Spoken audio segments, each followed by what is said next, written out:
Hey, and welcome back to another Pro Guides video. My name is Nathan A, and today I'll be bringing you guys a guide on how to defend like the pros. We all see the pro highlights trying to hold the site, and in today's video, we're going to be teaching you guys how to do just that. There's actually a whole bunch of techniques that the pros use that will help you guys defend, and after watching this video, you guys will be able to implement most of those concepts. Before we get into it though, our question of the day is, what is your preferred CT weapon?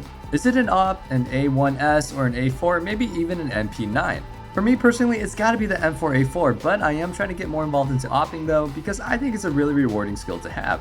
Without further ado, let's go ahead and start off by talking about our first point, and that's having protocols. Protocols in Counter-Strike are pre-thought ways of dealing with all kinds of different scenarios. It's not just reacting on the fly, but rather even before you get into game, you already have decided on how you want to respond in different situations. All of the pros have personal and team protocols on how to deal with all different situations. A lot of them actually have multiple potential protocols for the same scenarios because they want to switch things up, be unpredictable, or have a second option in case the first one doesn't work. Protocols are not something that a lot of players have, but ideally it should be something that you consistently and consciously spend time working on. To explain what this is, I always like talking about B bomb site on Mirage. If you're used to defending the B bomb site on Mirage, then you very well know how hectic and fast a rush can go. Because of that, having planned what you need to do or what you want to do before it actually happens is really useful, and honestly is the only way that you're going to be able to hold the bomb site consistently. When I used to play B apartments on Mirage, the following used to be one of my protocols. At the start of the round, I would just go and throw an anti-rush molly, and then I'll listen for the footsteps. If there are footsteps, I'll flash and delay further and then fall back. If there's no steps, I'd start to jump spot. And as soon as I spot opponents in B apps, I'll decide whether or not I think that they'll push. If I think that they'll push, I'll fall back to bench and then smoke in between car and site. At which point, I'd really have a few different plays that I could do from here. My favorite would be to use the smoke as a wall and then sit right next to it. Then I'd attempt to kill anyone trying to run onto the site. If I needed to reload, I'd fade away into the smoke or then try again behind the bench.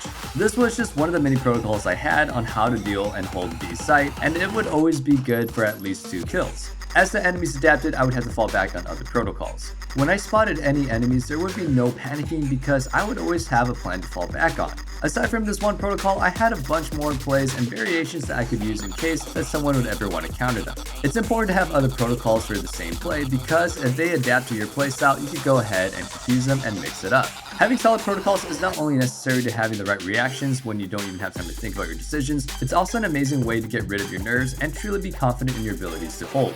Even when your aim might be worse than the average player at your rank, having good protocols will allow you to get a lot of kills and potential outplays in the CT side with your pre-thought holds. If you're one of those players that doesn't have protocols, I'd advise either focusing on one map first, or if that's not an option, then just go to one protocol for each spot first. Ideally, you'd want to have multiple solid protocols for each spot that you might see yourself at, but it also takes a lot of time and patience, and this isn't really fun to have to grind in order to play a game for entertainment. Another important thing I just touched on is to switch things up. Doing the exact same thing each and every round will not only become extremely boring, but it will also guarantee that your opponents start adapting. If you've been mollying a ramp every single round and your opponent notices that, then they'll start getting used to it and won't take any damage from it. They won't run straight through your molly anymore and instead just wait till it fades. It's now up to you to switch things up. Maybe use that molly to push Palace, maybe peek behind the molly and then catch someone off guard on the ramp. Maybe don't even throw that molly at all and let them sit there and wait for a few seconds just to annoy them. Since they're expecting that molly to be there, they won't rush and then you'll be actually able to use it in the later round when they start pushing. This is called conditioning. In general, it's really important to switch things up every now and then, and if you feel like you're starting to get predictable, play unpredictably. But if they're not catching onto your plays and aren't adapting, then just keep doing what you're doing. If it ain't broke, don't fix it. Another important thing that all pros do every now and then is going really aggressive. Some rounds you have to play really aggressive, even pushing up to your site and then starting to flank the other. The reason why going aggressive is so important is because it signals to your opponents that they always have to be on their feet and someone has to be holding those flanks. If they don't have anyone dedicated to lurking or holding the flank, then they will get flanked and inevitably lose that round. This forces your opponents to play slower and then worsen their chances of taking bomb sites, as there will be less players to help the push, meaning less trades and a way easier hold since two sides power really comes in their numbers. Aggressive plays are also really great for tilting the living hell out of anyone, and you'll just kill them as well as their teammates since they'll be screaming at everyone how stupid your push was.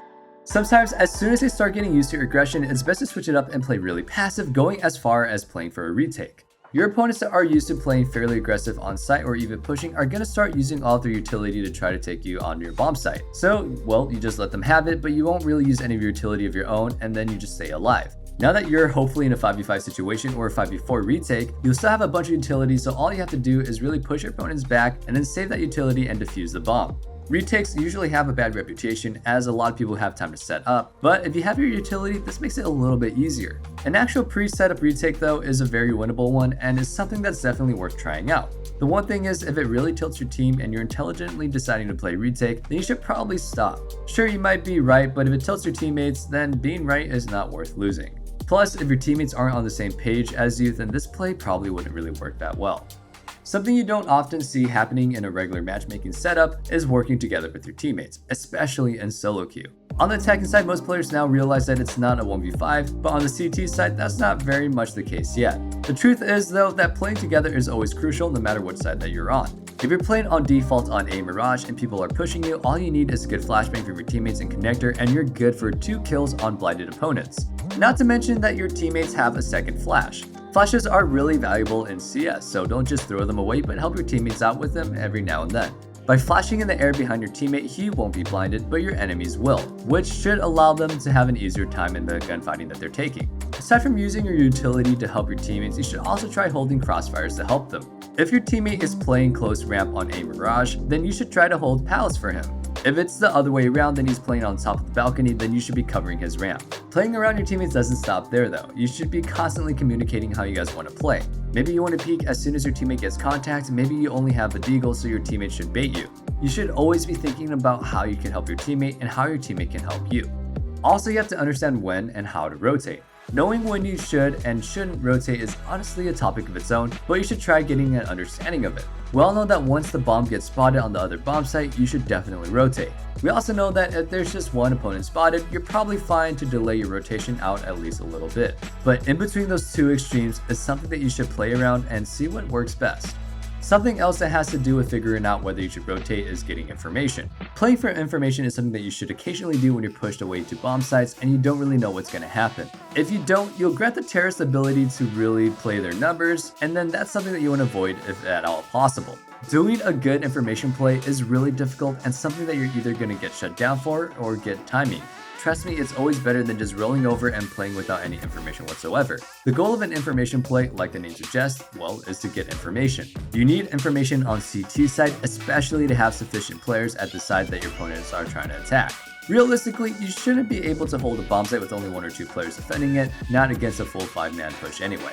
Another thing that most players don't do properly is efficiently using utility. Some players don't use their utility at all, some players spam it, and again, others do use it, but they just don't really know how to use it efficiently. Understanding the value of utility and when to use it comes with time. Most players advise using your utility and prioritize not dying with it. I'm not sure if I actually technically agree with that approach though. A lot of time, especially in competitive games, people just toss away their utility without actually having real use for it. If you're a new player and you don't know why you should be using utility yet, I'd say that's fine, and just don't buy it. But as soon as you start watching some pro demos or notice that there are some things like, oh damn, I could use a flash for this, then you should start buying flashes. If you're beginning to understand why smokes can be so worthwhile to stall, that's probably when you should be buying smokes, etc, etc. Good utility usage is honestly just a lack of bad utility usage. If you don't throw down any utility that you don't really find use for, then you should be on your way to mindfully and effectively use your utility. Dying with utility is fine as long as you had a potential use for it. Tossing out all of your utility with no use is not. The last and final thing that all pros do that we touched up and that we want to kind of clarify and go into more detail is that you should always have multiple options. The pros that always have multiple sets of plays and protocols ready is one that is prepared and the one that will win the round. Having multiple options available to you is important in order to have lots of confidence and the ability to adapt to your opponents. Expanding your playbook isn't as easy as it sounds, as it could definitely take a lot of time on offline servers, watching demos and stealing plays from teammates and opponents in real games. But it is crucial in order to have a decent playbook and to be able to pick up some easy rounds, as otherwise you'll be playing standard every single round and you'll just be way too predictable.